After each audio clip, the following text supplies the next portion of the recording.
ఓం నమ శివాయ. జగద్గురు శ్రీమద్ ఆదిశంకరాచార్యుల వారు రచించిన శివానందలహరి స్తోత్ర గ్రంథంలో 51వ శ్లోకం. భృంగీచ్ఛా నటనోత్కటః కరిమదగ్రాహీ స్ఫురన్మాధవాహ్లాదో నాదయుతో మహాసితవపుః పంచేషుణాచాదృతః సత్పక్షः సుమనో వనేషు సపునః సాక్షాన్మదీయే మనో రాజీవే భ్రమరాధిపో విహరతాం శ్రీశైలవాసీ విభు. ఈ శ్లోకంలో కూడా ఆచార్యుల వారు శ్రీశైలంలో నెలకొని ఉన్న మల్లికార్జున మహాలింగాన్ని స్తుతి చేస్తున్నారు. కాకపోతే వర్ణన మరొక విధంగా అందంగా చేస్తున్నారు. పూర్వం అరుణాసురుడు అనేటువంటి రాక్షసుడు ఈ భూలోకంలో మంచి వాళ్ళందరినీ బాధ పెడుతూ ఉండగా ఆ అరుణాసురుడి యొక్క బెడదను వదిలించటానికి అమ్మవారు 1000 తుమ్మెదల రూపంలో వచ్చి ఆ అరుణాసురుణ్ణి సంహరించింది అని పురాణగాథ. తుమ్మెదల రూపంలో వచ్చింది కాబట్టి ఆవిడికి భ్రామరి అని పేరు, ఆడతుమ్మెద అని పేరు. ఈ పురాణగాథను దృష్టిలో ఉంచుకుని ఆవిడే గనక భ్రామరి అయితే, భ్రమరాంబ అయితే, ఆవిడ యొక్క పతి పరమేశ్వరుడు భ్రమరుడు అవ్వాలి, మగ తుమ్మెద అయి తీరాలి. కాబట్టి ఈయన భ్రమరాధిపతి లేదా భ్రమరాంబాపతి అనే విషయంలో సందేహం లేదు అని దృష్టిలో ఉంచుకుంటే ఈయన కూడా ఒక మగ తుమ్మెద అనే విషయాన్ని మనసులోకి ఎక్కించుకోవచ్చు. ఆయన్ని ఆ భ్రమరాపతిగాను ఒక మగ తుమ్మెద రూపంలోనూ స్తుతి చేస్తూ ఆయన యొక్క తత్వాన్ని ఏ విధంగా అర్థం చేసుకోవచ్చు అనే విషయాన్ని ఈ శ్లోకంలో ఆచార్యుల వారు నిరూపణ చేస్తున్నారు. అందమైనటువంటి ఈ నిరూపణలో ప్రాథమికంగా ఒక ఆడ తుమ్మెద మగ తుమ్మెద తనకు తగ్గట్లుగా నాట్యం చేయాలి అని కోరుకుంటుందిట. కాబట్టి దానికి తగ్గట్టుగా మగ తుమ్మెద నాట్యం చేస్తుంది. కాబట్టి మగ తుమ్మెద భృంగీచ్ఛా నటనోత్కటః. అలాగే కరిమదగ్రాహి మగ తుమ్మెద ఏనుగుల యొక్క కుంభస్థానంలో ఉండేటువంటి మదాలని పీల్చటంలో కూడా చాలా ఆసక్తి కలిగి ఉంటుంది. ఏనుగు యొక్క మద రసాన్ని కూడా చక్కగా పీలుస్తుంది. కాబట్టి కరిమదగ్రాహి. మగ తుమ్మెదకి లేదా తుమ్మెదలకే వసంత ఋతువు, అందులోనూ వచ్చేటువంటి చైత్రమాసం చాలా ఇష్టమైనటువంటి కాలం. ఆ కాలంలో చక్కగా పూలు చిగుళ్ళు విరబూసి ఉంటాయి కాబట్టి, చక్కగా విచ్చుకొని ఉంటాయి కాబట్టి అవి చాలా ఆహ్లాదాన్ని పొందుతాయి. కాబట్టి ఏ తుమ్మెదైనా సరే స్ఫురన్ మాధవాహ్లాద. అలాగే ఏ తుమ్మెదైనా సరే అని ఒక శబ్దాన్ని చేస్తూ ఉంటుంది కాబట్టి నాదయుత. ఏ తుమ్మెదైనా సరే నల్లగా ఉంటుంది, నలుపుకు దగ్గరగానైనా ఉంటుంది కాబట్టి మహా అసిత వపుహు. తుమ్మెదలు మన్మథుడి యొక్క బాణం సంధించటానికి వీలుగా ఉండేటువంటి అల్లెత్రాడు స్థానంలో ఉంటాయి అని మనకు శాస్త్రాలు చెబుతున్నాయి. విల్లు యొక్క తాడి వింటి నారి అని మనం అంటాము. ఆ వింటి నారి స్థానంలో తుమ్మెదలు పనిచేస్తాయి మన్మథుడికి అని చెప్తారు. కాబట్టి పంచేషుణాచాదృతః, తన బాణాలను ఎక్కుపెట్టడానికి మన్మథుడు ఈ తుమ్మెదలనే ఆదరిస్తున్నాడు. ఈ విషయంలో కూడా ఏమీ సందేహం అక్కర్లేదు. సత్పక్ష సుమనో వనేషు. తుమ్మెదలు ఎప్పుడు మగైనా ఆడైనా సరే మంచి పూదోటలలో విహరించటానికి ఆసక్తిని కనబరుస్తాయి కాబట్టి వాటి యొక్క పక్షపాతం మొత్తం మంచి పూదోటలలో ఉంటుంది. సత్పక్ష సుమనో వనేషు. ఇవి తుమ్మెదల యొక్క లక్షణాలు లేదా మగ తుమ్మెద యొక్క లక్షణాలైతే, ఈ మగ తుమ్మెద యొక్క లక్షణాలన్నీ కూడా మన భ్రమరాపతిలో కూడా ఉన్నాయి, పరమేశ్వరుల్లో కూడా ఉన్నాయి అని ఆచార్యుల వారు అంటున్నారు. ఎందుకంటే పరమేశ్వరుడు కూడా తుమ్మెదలాగానే భృంగీచ్ఛా నటనోత్కటః. మగ తుమ్మెద ఆడ తుమ్మెద కోసం నాట్యం చేయాలి అని కోరుకుంటుంది. కానీ ఈ పరమేశ్వరుడు అనేటువంటి తుమ్మెద మాత్రం భృంగి అని తనకు ఇష్టమైనటువంటి ద్వారపాలకుడి కోసం నాట్యం చేయాలి అని ప్రారంభిస్తాడు. భృంగి అనేటువంటి ఆయన పరమేశ్వరుడి యొక్క ద్వారపాలకులలో పరమేశ్వరాంశ సంభూతులలో ఒకరు, పరమేశ్వరుడికి ప్రీతిపాత్రుడైన ఆయన కోసం పరమేశ్వరుడు ఆయన మీద అనుగ్రహ బుద్ధితో తాండవం ఆడటానికి ఉద్యుక్తుడవుతున్నాడు కాబట్టి ఈయన కూడా భృంగీచ్ఛా నటనోత్కట. అలాగే ఏనుగు యొక్క రసాలను మదరసాలను గ్రహిస్తుంది కాబట్టి తుమ్మెద కరిమదగ్రాహి అయితే మన భ్రమరాపతి కూడా కరిమదగ్రాహి. కరి అంటే గజాసురుడు, ఆ గజాసురుడి యొక్క మదాన్ని అణచివేసినటువంటి వాడు. కరిమదగ్రాహి, గజాసురుడిని సంహరించినటువంటి వాడు. అలాగే స్ఫురన్ మాధవాహ్లాద, మన మగ తుమ్మెద, సామాన్యమైన తుమ్మెద వసంత ఋతువును చాలా ఆహ్లాదకరంగా మలుచుకుంటుంది, ఆహ్లాదకరంగా వసంత ఋతువును స్వీకరిస్తుంది అని అన్నట్లయితే, మోహిని రూపాన్ని ధరించినటువంటి మాధవుణ్ణి చూసి ఈ మన భ్రమరాపతి స్ఫురన్ మాధవాహ్లాద అయిపోయాడు. మోహిని రూపాన్ని ధరించినటువంటి శ్రీమన్ మహావిష్ణువుని చూసి ఈయన ఆహ్లాదాన్ని పొందాడు.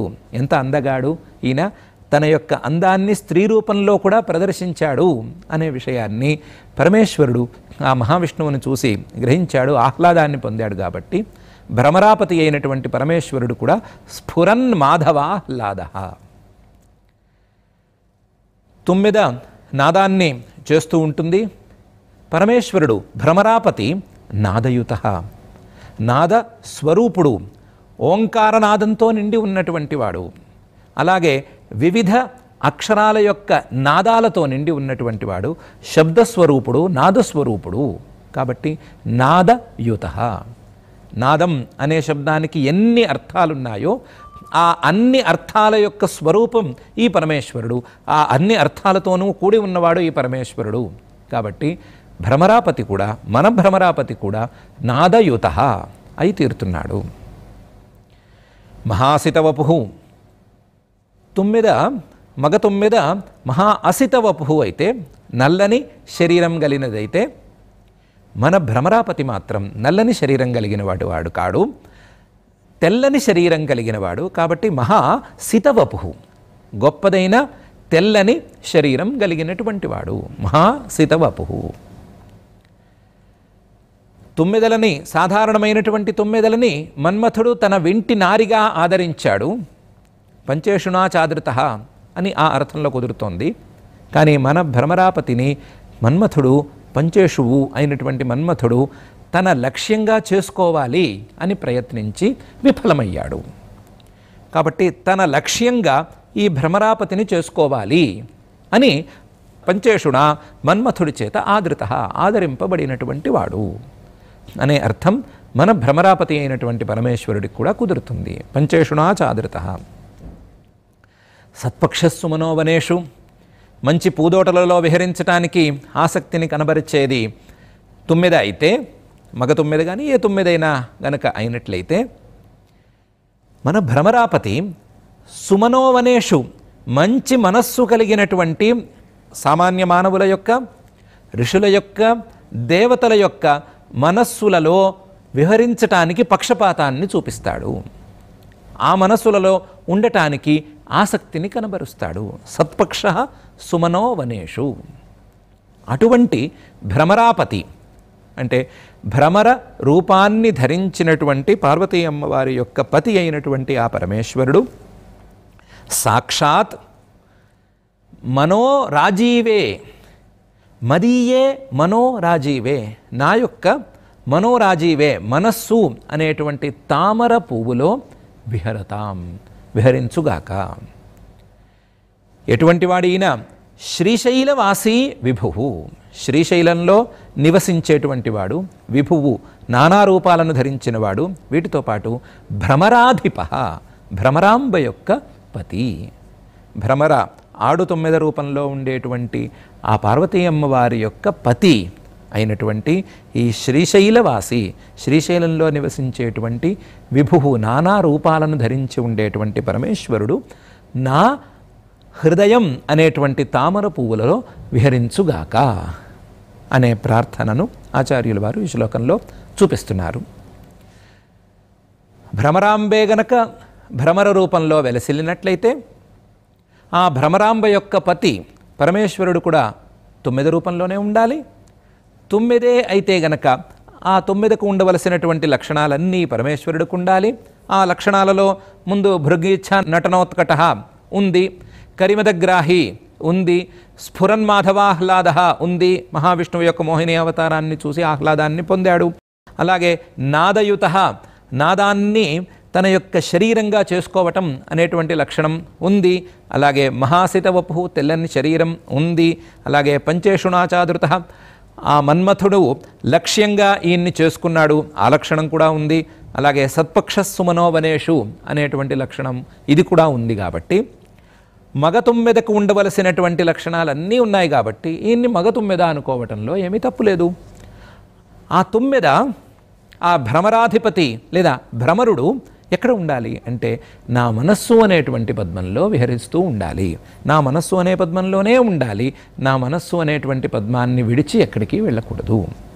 తుమ్మెదలకు తామర పువ్వులంటే చాలా ఇష్టం. కాబట్టి ఆ నా మనస్సు అనేటువంటి తామర పువ్వులో ఈ భ్రమరాధిప విహరతాం, నిరంతరం పూర్తిగా ఇక్కడే ఉంటూ విహరిస్తూ ఉండుగాక అనేటువంటి ప్రార్థన సబబైనదే అని భావించమని ఆచార్యుల వారు మనకు ఉపదేశం చేస్తున్నారు. ఆ ఉపదేశాన్ని భృంగీచ్ఛానటనోత్కట కరిమదగ్రాహీ స్ఫురన్ మాధవాహ్లాద నాదయుత మహాసితవపు పంచేషుణాచాదృత సత్పక్ష సుమనోవనేషు సపునః సాక్షాన్ మదీయే మనోరాజీవే భ్రమరాధిపో విహరతాం శ్రీశైలవాసి విభు అని అంటున్నారు. సాక్షాత్తుగా తన రూపంతోనే, తన యొక్క భ్రమర రూపంతోనే నా యొక్క మనస్సులో విహరించుగాక, నా మనస్సు ఆ భ్రమరాంబాపతినే నిరంతరం స్మరిస్తూ ఉండుగాక అనేటువంటి ప్రార్థనను చేసుకోవలసిందిగా ఆచార్యుల వారు మనకు చూపిస్తున్నారు. ఈ శ్లోకంలో భ్రమరాంబ వారి యొక్క వృత్తాంతాన్ని కొంచెం స్మరింపజేయటం అనేది ఒక కార్యం. ఆ పనిని ఆచార్యుల వారు చక్కగానే చేశారు.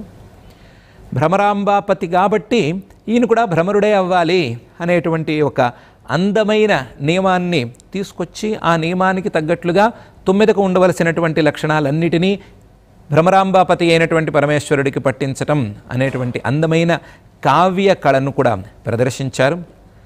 ప్రదర్శించిన తరువాత ఆ భ్రమరాంబాపతి, భ్రమరాంబతో కలిసినటువంటి ఆ మల్లికార్జునుడు నా మనసులో నిరంతరం నివాసం ఉండాలి, నా మనసులో ఆయన్నే నేను ధ్యానిస్తూ ఉండాలి అనేటువంటి భక్తిభావాన్ని కూడా చక్కగానే ప్రదర్శించారు.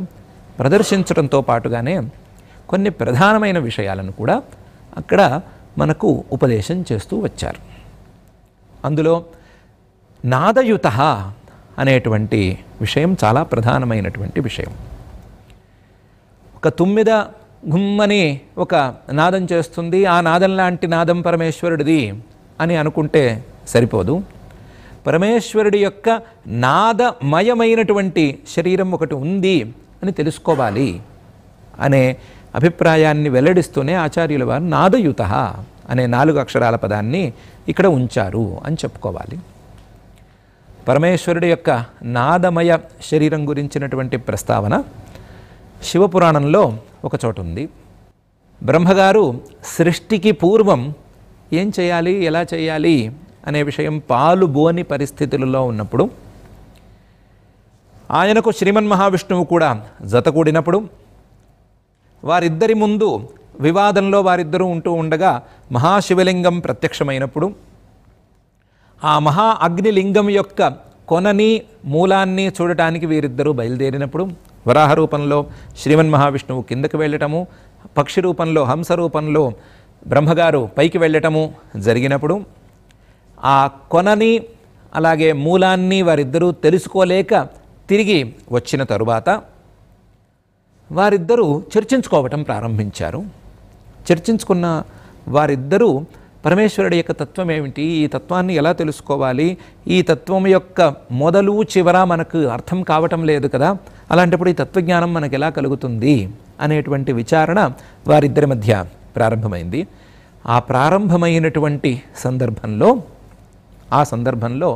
పరమేశ్వరుడు తన యొక్క ప్రణవ స్వరూపంతో వారిద్దరి ముందు సాక్షాత్కరించాడు అని శివపురాణం మనకు చెబుతోంది. పరమేశ్వరుడు ప్రణవ స్వరూపంలో వారిద్దరి ముందు సాక్షాత్కరించినప్పుడు ఆయన యొక్క కుడి భాగం అకారంగాను, ఎడమ భాగం ఉకారంగాను, మధ్య భాగం మకారంగాను ఉంది అనే విషయాన్ని ఆ పురాణం మనకు చెబుతోంది.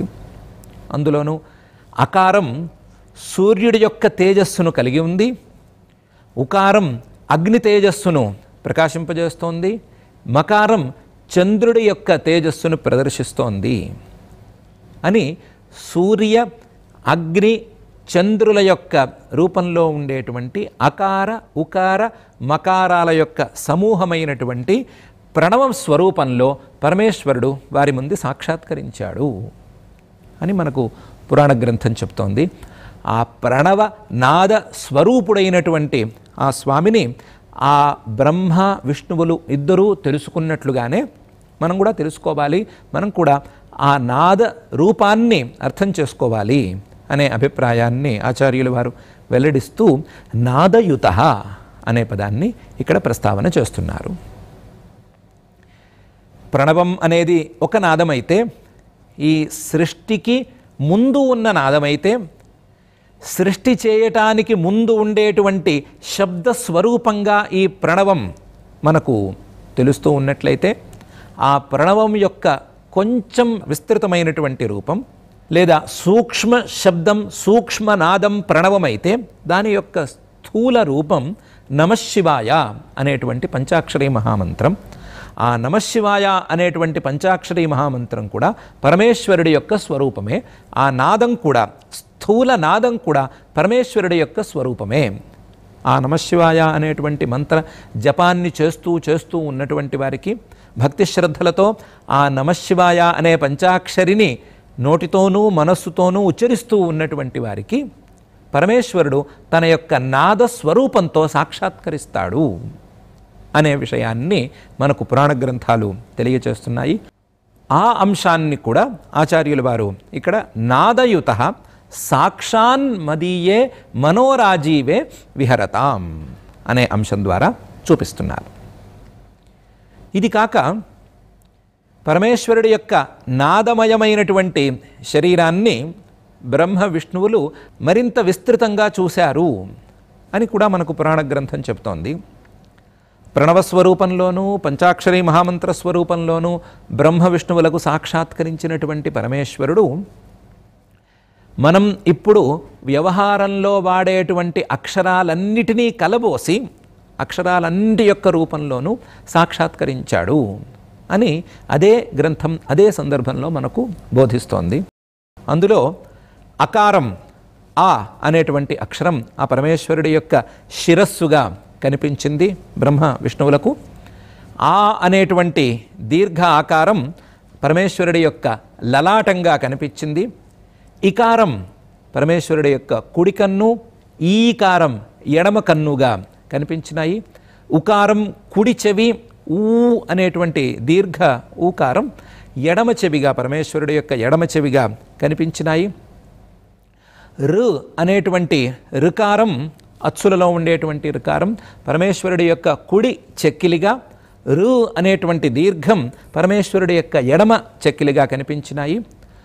లు లు మనం తెలుగులో అలు అలు అని అంటాం కదా, ఆ అలు అలు ఈ రెండు అక్షరాలు పరమేశ్వరుడి యొక్క నాసికా రంధ్రాలుగా కనిపించినాయి.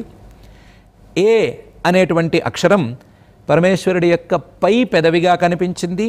ఐ అనే అక్షరం కింద పెదవిగా కనిపించింది. సంస్కృత భాషలో తెలుగులో ఉన్నట్లుగా ఏ ఏ ఐ అని మూడు అక్షరాలు లేవు. ఏ అనేది ఒకటే దీర్ఘాక్షరం, ఐ అనేది మరొక అక్షరం, అంతే తప్ప హ్రస్వ ఏకారం అనేది లేదు. కాబట్టి దానికి తగ్గట్లుగా ఏ అనేటువంటి అక్షరం పై పెదవి, ఐ అనేటువంటి అక్షరం కింద పెదవిగా ఉంది. ఓ అనేటువంటి అక్షరాలు పరమేశ్వరుడి యొక్క పై దంతాల వరుసగా, పై పలు వరుసగా ఉంది. ఔ అనేటువంటి అక్షరం కింద వరుసగా ఉంది. అం అహ అనేటువంటి రెండు అక్షరాలు పరమేశ్వరుడి యొక్క అంగడి పై భాగం, నాలుకలోని కింద భాగం ఈ భాగాలుగా ఉన్నాయి. పరమేశ్వరుడి యొక్క ఆ నాదమయమైనటువంటి శరీరంలో క ఖ గ ఘ ङ అనేటువంటి 5 అక్షరాలు కుడివైపున ఉండేటువంటి 5 చేతులుగా కనిపించినాయి. చ ఛ జ ఝ ఞ అనేటువంటి చవర్గ ఎడంవైపు ఉండేటువంటి 5 చేతులుగా కనిపించినాయి. ట ఠ డ ఢ ణ అనేటువంటి టవర్గ కుడివైపున ఉండేటువంటి 5 పాదాలుగాను, త థ ద ధ న అనేటువంటి తవర్గ ఎడమవైపు ఉండేటువంటి 5 పాదాలుగాను కనిపించినాయి. మిగిలిన పవర్గలో పఫ అనేటువంటి పవర్గలో ప అనేటువంటి అక్షరం పరమేశ్వరుడి యొక్క ఉదర భాగంగా అంటే కడుపు అనేటువంటి భాగంగా కనిపించింది. ఫ అనే అక్షరం పరమేశ్వరుడి యొక్క కుడి పార్శ్వంగా కుడి పక్కగాను, బ అనేటువంటి అక్షరం ఎడమ పక్కగాను కనిపించింది. భ అనేటువంటి మహాప్రాణం మాత్రం భుజ స్వరూపంలో కనిపించింది. మా అనేటువంటి అక్షరం హృదయ రూపంలో కనిపించింది. యా రా లా వా ష ష స అనే 7 అక్షరాలు పరమేశ్వరుడి యొక్క శరీరంలో ఉండేటువంటి సప్తధాతువుల రూపాలలో కనిపించినాయి.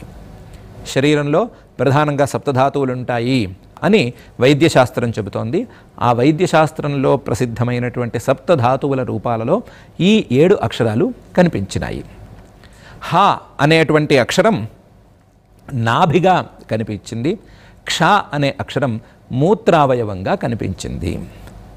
ఇలా మనం వ్యవహారంలో వాడుకునేటువంటి అక్షరాలన్నీ కూడా పరమేశ్వరుడి యొక్క శరీరంలో ఒక్కొక్క భాగంగా కనిపించినాయి అని ఆ భాగం మనకు చెబుతోంది.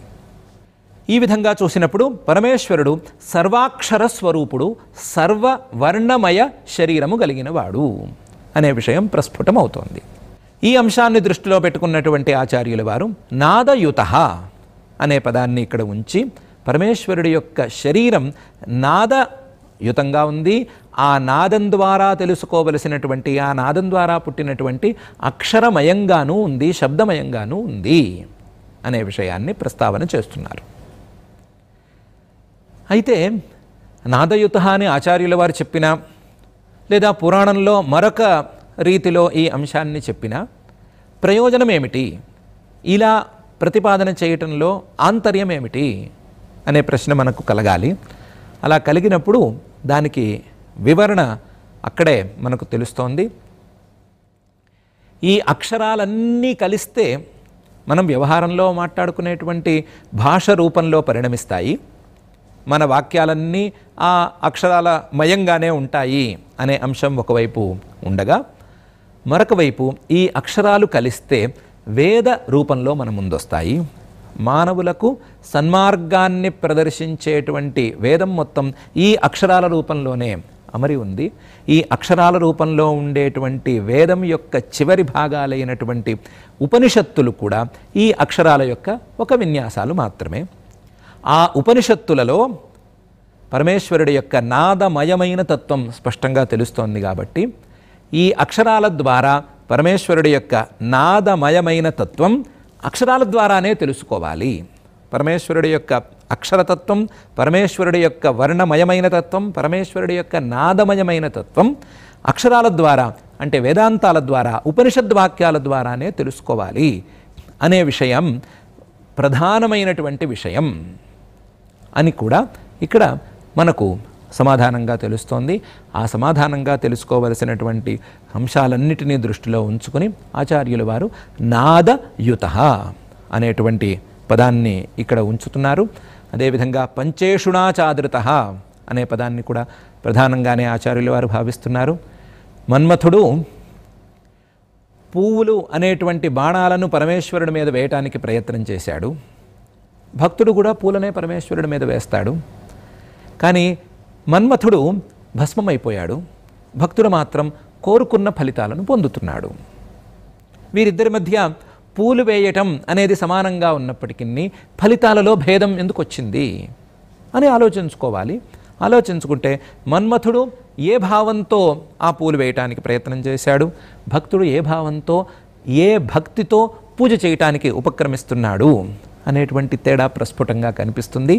ఆ తేడాను కనిపెట్టి భావ వైరుధ్యం లేకుండా, భావభేదం లేకుండా పరమేశ్వరుడి మీద భక్తినే ప్రధానంగా ఉంచుకోవాలి అనే విషయాన్ని చూపించటం కోసం కూడా ఆచార్యుల వారు పంచేషుణాచాదృత అనేటువంటి పదాన్ని ఇక్కడ ఉంచుతున్నారు. ఇలాంటి ప్రధానమైనటువంటి అంశాలన్నిటినీ బోధిస్తూ ఆ పరమేశ్వరుణ్ణి భ్రమరాపతిగా కీర్తిస్తూ మగతుమ్మిదగా నిరూపణ చేస్తూ ఆ పరమేశ్వరుడు నిరంతరం మన మనసులలో ఉండుగాక అనేటువంటి ప్రార్థనను మన ద్వారా ఆచార్యుల వారు చేయిస్తున్నారు. ఈ ప్రార్థనను నిరంతరం ఉంచుకుని భ్రమరాపతి అయినటువంటి ఆ పరమేశ్వరుడు మన మనస్సులలో నిరంతరం ఉండాలి అనేటువంటి నిరంతర ప్రార్థనను, నిరంతర ప్రయత్నాన్ని మనం చేసుకుంటూ ఈ శ్లోకాన్ని సరియైన రీతిలో అర్థం చేసుకుందాం. ఓం నమః.